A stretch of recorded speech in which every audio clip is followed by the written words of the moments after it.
Solar panels are exceptionally easy to care for. They're made out of tempered glass, which holds up well in tough conditions, and there aren't any moving parts.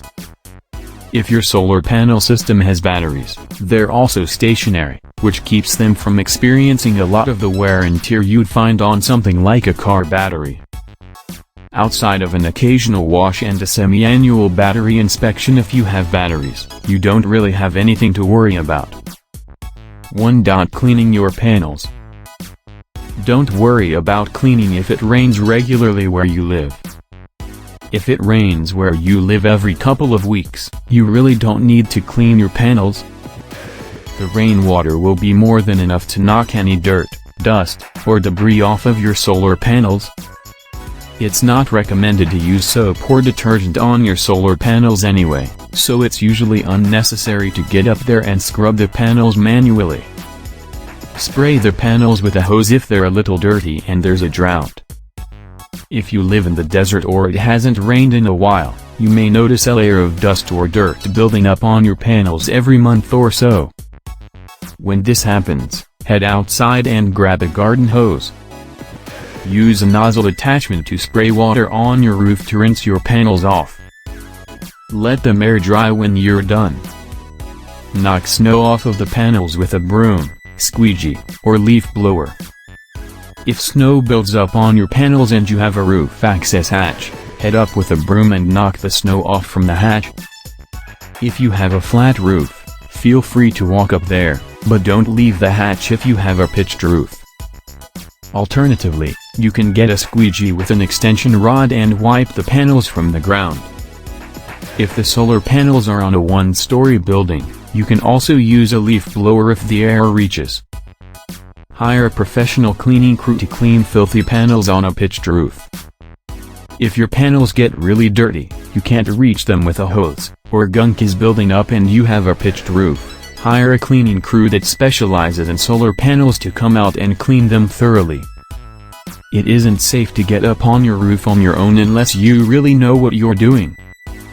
And even then, a professional crew will do a better job cleaning the complex panels. 2. Removing battery corrosion. Inspect your batteries 2 to 3 times a year to make sure they look alright. You typically won't run into problems with your batteries, but it's best to give them a look a few times a year to check for corrosion. The contractor that installed the panels showed you where the batteries are stored, so stop by the compartment in your basement or shed and take a closer look. Watch out for white powder or gunk building up around the terminals on top of each battery. Hire a professional to work on batteries to stay safe if you can. If the batteries do need any kind of work, contact the manufacturer and ask them to send out a service technician. Messing with the batteries can be a little dangerous, so it's best left to the professionals. This shouldn't cost more than $150 or so, and it may be covered with your warranty, so hire a pro if you can. Wear protective gear if you're cleaning the batteries yourself. If you're cleaning or handling the batteries yourself, put on safety goggles or a face shield. Throw on some rubber gloves to protect your hands and wear a rubber apron to keep any battery acid spills off of your body. If the batteries are in an enclosed room, open all of the windows to keep the area ventilated. Turn the batteries off by flipping the fuse switch or removing the terminals.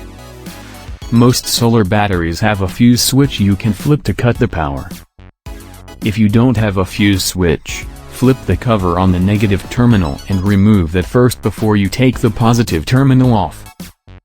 Do this for each battery, since solar panels often use 4 to 12 batteries. Remove dry corrosion or dirt with a brush. To remove corrosion or gunk around the terminals, grab a clean brush and scrub the area repeatedly. Use a firm amount of pressure to wear away the calcium deposits and dried material. Work the brush around each portion of the terminals that need to be cleaned. So long as your terminals are mostly clean, they're good to go. Wipe away wet residue with a cloth dipped in water and baking soda. Fill a small cup with distilled water. Pour some baking soda into the water and mix it with a spoon. Dip a clean cloth into the water and baking soda and use it wipe away any oils or damp residue. Clean the terminals and the top of the battery case. Reload your cloth with water and baking soda as needed. Wipe the terminals dry with a clean cloth when you're done and let them air dry for a few hours before putting them back. 3. Checking a battery's charge. Use a hydrometer to assess the electrolyte levels in your battery cells. If you get an alert from your solar panel system that a battery is low or your solar panels aren't working right, your batteries may need to be refilled. To inspect the charge in your batteries, get a hydrometer. This device measures the density of liquids and specific gravity. The specific gravity of the water in your battery terminals will tell you if the battery needs more water. Wear safety equipment and shut the batteries off before removing them. The same way you need to stay safe for a cleaning, you need to stay safe for a cell inspection. Put on protective goggles, a rubber apron, and rubber gloves. Flip the fuse switch if you have one or remove the negative terminals first before taking the positive terminals off.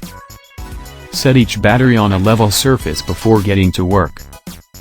Lower the hydrometer into each cell to check the specific gravity. Remove the caps on the top of each battery by prying or twisting them off. Then, lower your hydrometer inside of the first opening on the battery. Squeeze the inflatable ball on the hydrometer or wait for your digital reading. If the hydrometer's needle is in the green or the specific gravity is over 125, the cell is fine. Squeeze any water you pull up back into the cell if you have an old-school hydrometer. Fill any low battery cells with distilled water to keep them running. If any of the cells are in the yellow or red on the hydrometer, or the SG is below 119, look inside of the cell with a flashlight. You will likely see flat panels poking out of the water. Slide a funnel inside the opening of the cell and pour distilled water inside until you can no longer see the panels. If you can't see any panels inside, just pour a little distilled water inside to top the cell off. Please click on the link below the video to watch the full content. If you are interested,